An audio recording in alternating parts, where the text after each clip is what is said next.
Eu quero que você abra sua Bíblia no livro do profeta Isaías, capítulo de número 12. Eu quero que a igreja tenha paciência nesta pregação, porque eu vou devagar.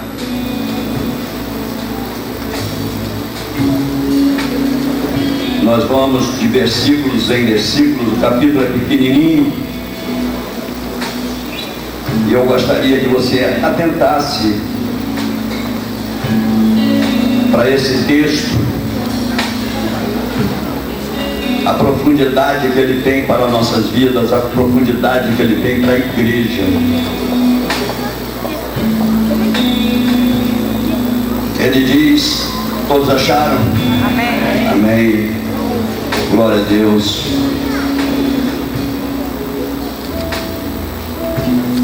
Vira para o irmão que está do teu lado e diz assim: o Senhor é bom, e a sua benignidade dura para todo sempre.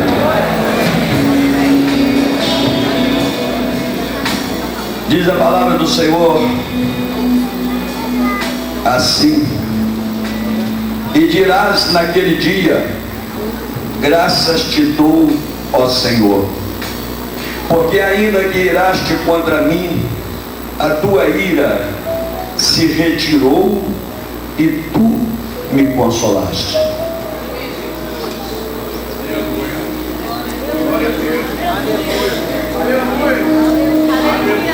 O nosso consolo, ele vem do Senhor.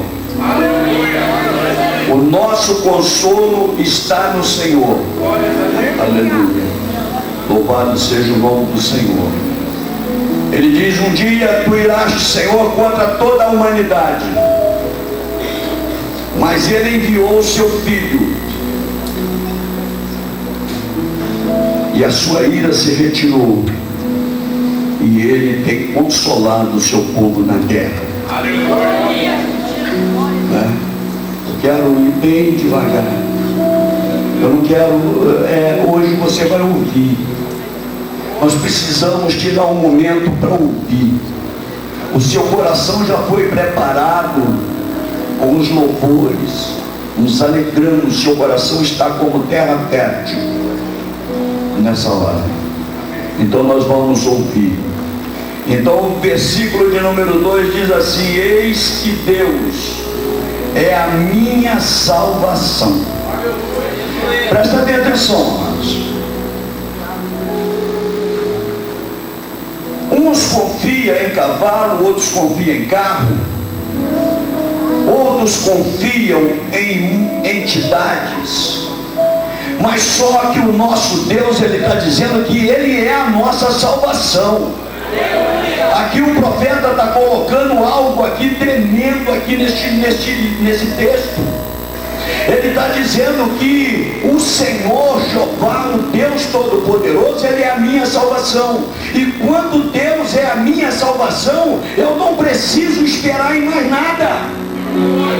É Ele, é o Senhor que está no controle, é Ele que está controlando, é Ele que está te dando a ordem no inferno, é Ele que está dizendo aos demônios: se afasta. Não sou eu que vou dizer, mas é o Senhor, aleluia, que está controlando todas as coisas. É Ele que está controlando. Sabe por quê? Porque Ele é a minha salvação, Ele é a sua salvação, Ele é a salvação de todos. Aleluia, aquele que o busca é o Senhor, é Deus. Nós precisamos, irmãos, nós precisamos, aleluia, afirmar os nossos pés na rocha como a corça. Precisamos colocar os nossos pés sobre uma rocha. A Bíblia diz que aquele que cava fundo e coloca os alicerces da sua casa lá no fundo, vem as tempestades, vem o vento, vem tudo, mas ela não se move. Assim é a nossa vida. Nós temos que estar firmados na rocha que é Cristo. Nós temos que estar firmados na rocha que é o Senhor, porque não há salvação sem Ele. Aleluia. Não há salvação sem Ele. Não há remissão de pecados sem Ele. Nós precisamos aleluia, dessa força, nós precisamos. Aleluia. Então, eis que Deus é a minha salvação. Eu gostaria de deixa a sua Bíblia aberta, eu gostaria de chamar a Camila. Onde está a Camila?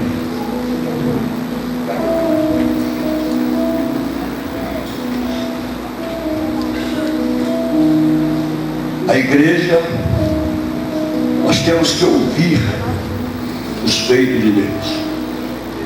Olha, Senhor, a Camila, ela tem um testemunho. A Camila, nós oramos por você, não foi, Camila? Foi quando? Novembro e dezembro nós estávamos orando pela Camila. Ela estava internada em estado grave, com embolia pulmonar. É isso? Com embolia pulmonar. E ela, você poderia falar, Camila? Pode ser? Então, você fala para a igreja o que aconteceu com você. A paz do Senhor. Eu venho dizer para vocês que só Deus mesmo na nossa vida, tem que ter fé em Deus. Eu fiquei na UTI durante um mês. Praticamente eu morri. Jesus me ressuscitou. Eu estava com 2 coágulos em cada um pulmão. E os médicos disseram para mim, a gente só espera a sua morte, porque realmente não existe cirurgia, não existe nada. Então é só Deus. E eu fiz a tomografia com os 4 coágulos. E depois, quando eu fiz, depois de uma semana que eu não retornei a fazer outra tomografia, o médico olhou para mim e falou assim: Camila, seu pulmão está limpo. E eu fiquei em estado de choque. Eu falei, foi Deus, né? Ela falou, foi Deus. O médico falou para mim, foi Deus, porque é impossível. Pra gente não tem jeito, é morte. Então eu venho agradecer a todos que oraram por mim. E é isso, é ter fé em Deus. Deus é o nosso refúgio, Ele que nos alimenta. Aleluia! Muito obrigada a todos.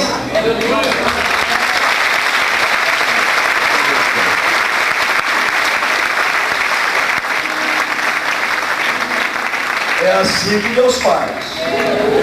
É só deixar na direção de Deus, Deus vai encaixando tudo no seu lugar. Aleluia, louvado seja o nome do Senhor. Então ele diz no versículo 2, Deus é a minha salvação, e eu confiarei e não temerei, porque o Senhor Jeová é a minha força. Escuta, irmão, é engraçado. Às vezes eu fico assim um pouquinho até estático, porque o que acontece, irmãos? É aonde nós, o homem, não vê, é que Deus faz. É aonde o homem ele acha que parou, é que Deus começa a sua obra. Enquanto você pode, enquanto você tem força, você está lutando. Mas quando as forças elas param, aleluia, é aí que Deus começa a agir.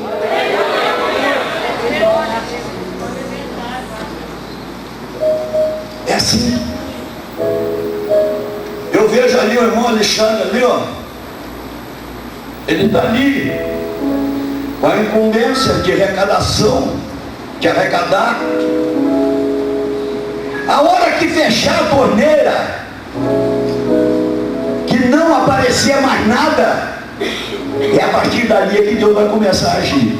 E quando ele menos esperar 5 minutos antes de vencer, está ali ó, tudo contadinho, bonitinho na sua mão. É assim que Deus faz. É assim que Deus faz, irmãos. É assim que Deus faz. É no momento, enquanto nós temos força, enquanto nós vamos lutar. Mas Ele que é a nossa força é o Senhor. Não adianta que nós somos fraquinhos, mas a nossa força está em Deus. Aleluia. Vira para seu irmão que está do teu lado e diz: a minha força está no Senhor. Fala com ele, irmão. Isso. Mas fala com convicção.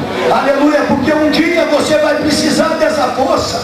Um dia você vai precisar, aleluia, de chegar e dizer: a minha força está no Senhor.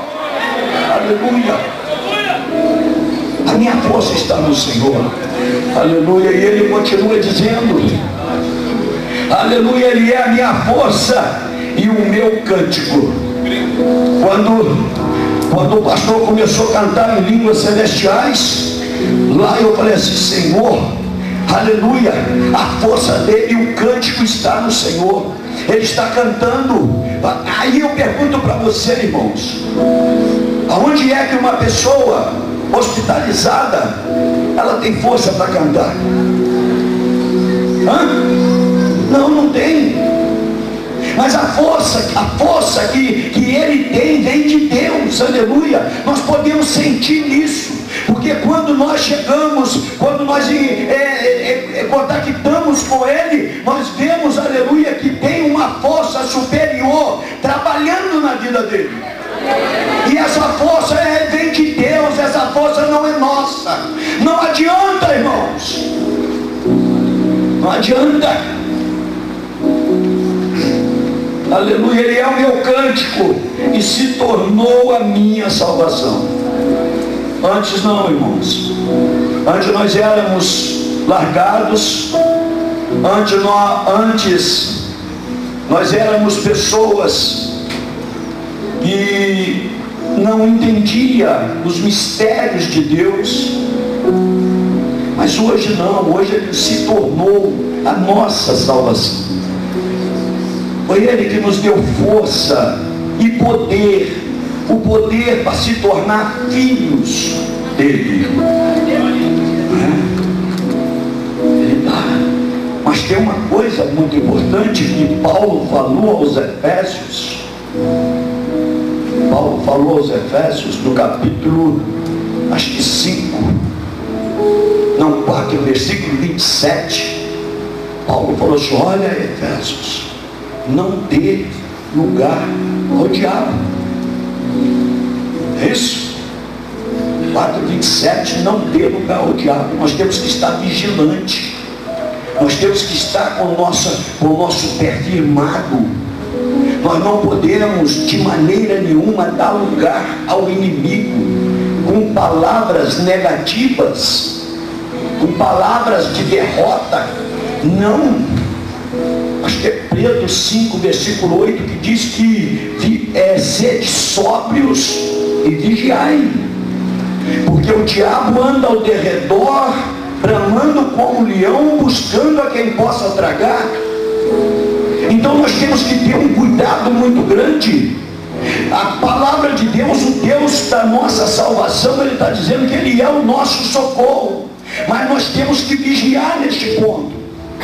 Você escreveu uma coisa, eu estava com a mensagem preparada para pregar aqui, mas o Senhor mudou, e nós vamos entender o seguinte: quando nós vemos que muitas vezes o inimigo ele tenta tirar a paz daquele que está mais próximo. Ele tenta o que está mais próximo. Se você ver lá em Lucas capítulo 22, você vai ver que Judas era um dos 12 apóstolos e era contado dos 12, e estava pertinho de Jesus, estava junto com Jesus, não faltava nada para Judas. Judas tinha o pão da vida junto com ele, a água da vida com ele, Judas tinha a prosperidade com ele, Judas tinha tudo. Mas Judas, por que Judas traiu Jesus? Por quê? Judas traiu Jesus porque ele deu uma oportunidade. E é isso, irmãos, e é isso que nós temos que ter cuidado. Deus é a nossa salvação, mas nós temos que vigiar, ser sóbrio, porque Ele anda ao derredor, buscando uma pessoa perto de você, colada a você, uma pessoa que você ama, para poder entrar e fazer com que você sofra.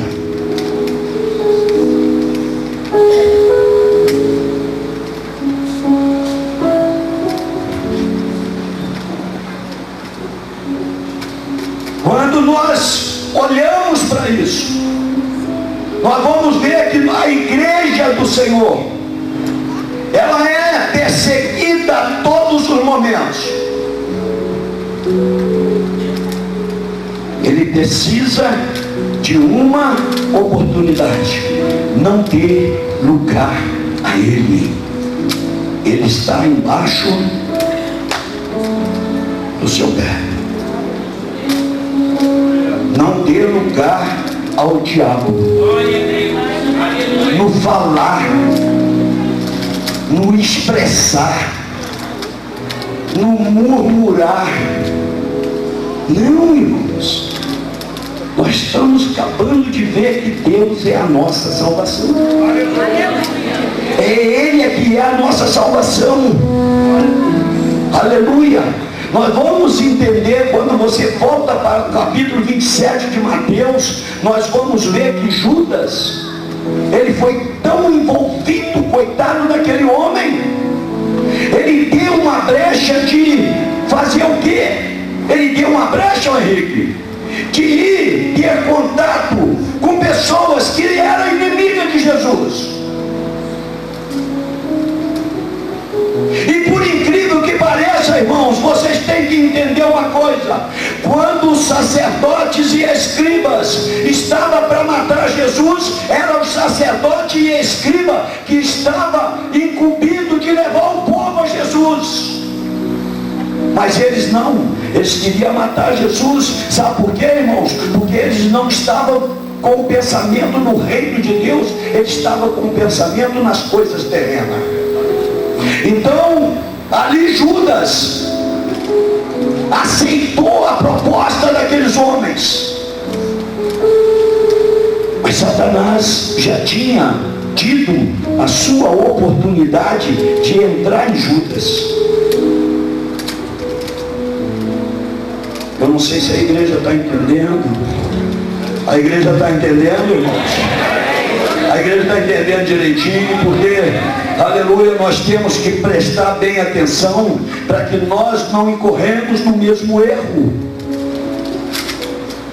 Outra coisa, outro erro de Judas foi que ele foi confessar o seu pecado a quem não podia dar perdão.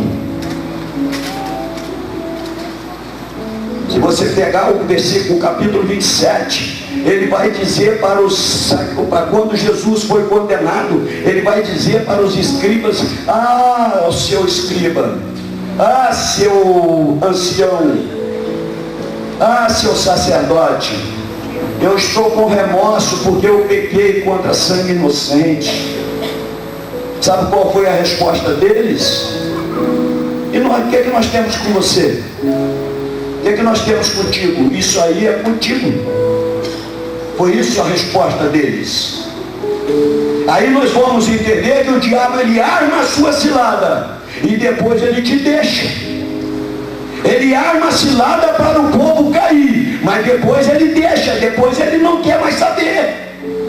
Então Judas, o que aconteceu com Judas? Judas, ele foi confessar os pecados dele com quem não podia perdoar. Eu não estou falando, irmão, de pedir perdão ao irmão, porque nós pedimos perdão ao nosso irmão por uma ofensa ou qualquer outro ato, mas o pecado só Deus pode perdoar. Só o Senhor Jesus pode perdoar. Mas continuando aqui, isso aqui eu ponho um parênteses, fecha. Aleluia.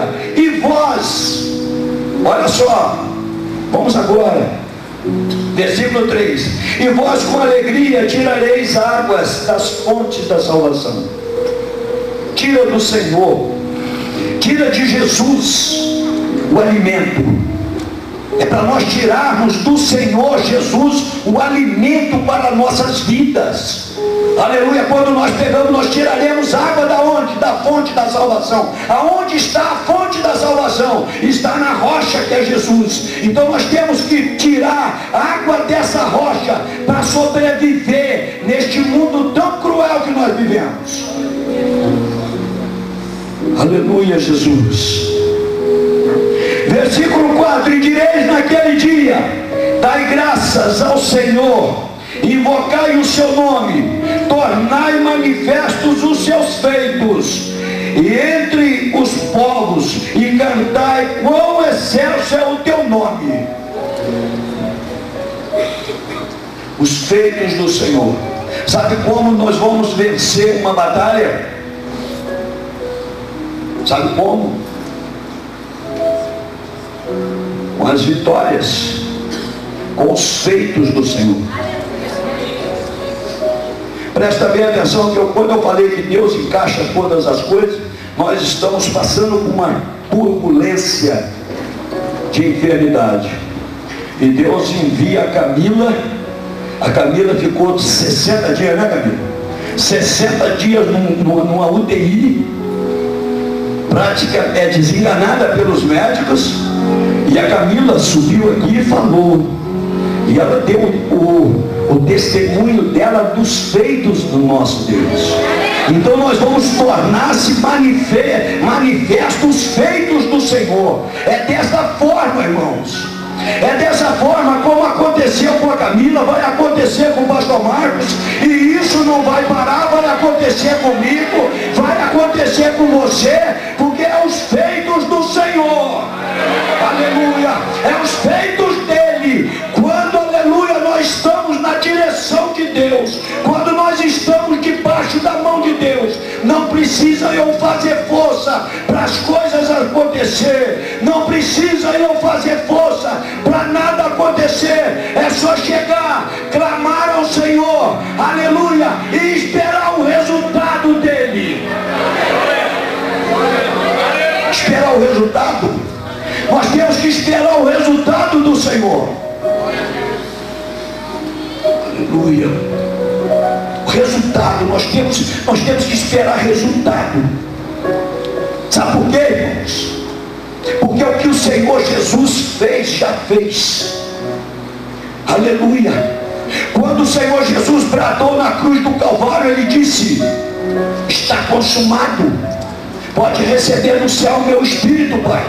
Está consumado. Está consumada a salvação daqueles que vai a Ele.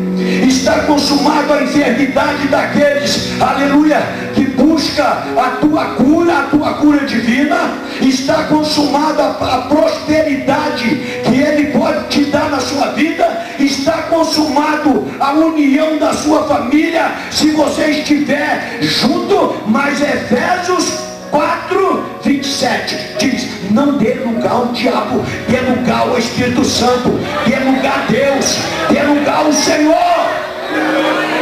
dê lugar a Ele, dê lugar ao Senhor. Então está consumado todas as coisas, irmãos. Está consumado todas as coisas. Tudo está consumado. Aleluia. Nós precisamos encaixar a palavra de Deus.